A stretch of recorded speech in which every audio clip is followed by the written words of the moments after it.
साम्राज्य, सामान्यांचा असामान्य रेकॉर्ड प्रधानमंत्री नरेंद्र मोदीजींनी मोडलाय. मला वाटतं यापूर्वी नेहरूजींच्या कार्यकाळापेक्षा जास्तीचा कार्यकाळ जो आहे प्रधानमंत्री नरेंद्र मोदीजींचा झालाय आणि एक यशस्वी कारकीर्द त्यांनी गाजवलेली आहे. या 12 वर्षामध्ये एकही सुट्टी न घेता काम करणारे प्रधानमंत्री म्हणून त्यांची ओळख निर्माण झालेली आहे.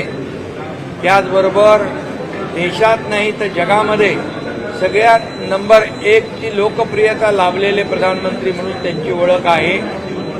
त्याचबरोबर 2014 नंतर या देशाला प्रगतीपथावर आणि विकासाच्या वाटेवर नेण्याचं काम मोदीजींनी केलं.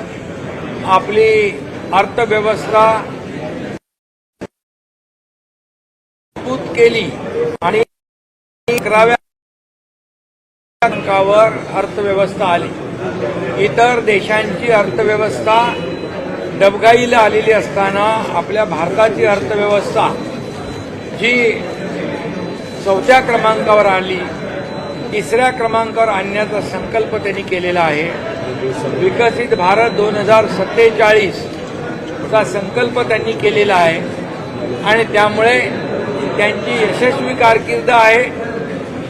2014 पूर्वीची परिस्थिती आपण जर पाहिली तर खूप मोठ्या प्रमाणावर भ्रष्टाचार, घोटाळे, विविध स्कॅम, 2G असेल, स्पेक्ट्रम असेल, कोयला असेल, चारा घोटाळा असेल, अनेक घोटाळे आपण पाहिले. परंतु मोदीजींच्या 12 वर्षाच्या कारकिर्दीमध्ये एकही डाग त्यांना कोणी लावण्याची हिंमत केली नाही. बेदाग प्रधानमंत्री म्हणून ही देखील त्यांची ओळख आहे आणि म्हणून त्यांना मी शुभेच्छा देतो.